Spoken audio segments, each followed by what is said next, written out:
before we jump into our 3D scenes, there is a stage that I always like to do that goes before to our shot planning or pre-production, and that's why I call it the pre-production or the pre-production of the animator.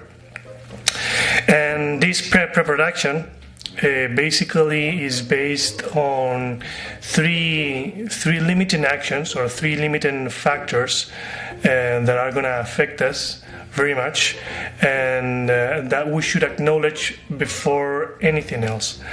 Those three factors are the character, the audio, and the deadlines. The reason we do this pre-production is because, as I was saying, these three factors are limiting us from the very beginning of our shot. We don't tend to choose what are the characters that we're going to be working on. We don't tend to choose what is the audio that we are going to be working on.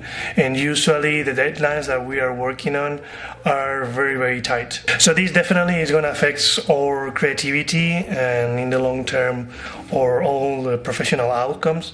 So that's why in the very beginning, every time we start a shot or a show or in a studio, we should do this process of acknowledging these limitations and try to do a process where instead of having them as limitations, we try to put them, let's say, in our side, so they help us instead of be against us. So we could also say that these three factors are like external factors, and what we are going to try to do is try to convert them into internal factors.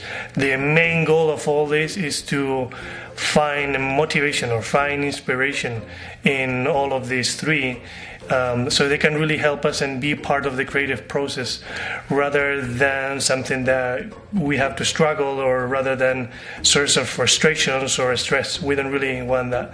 So let's go ahead and jump one to one and see how we can make that conversion into internal factors.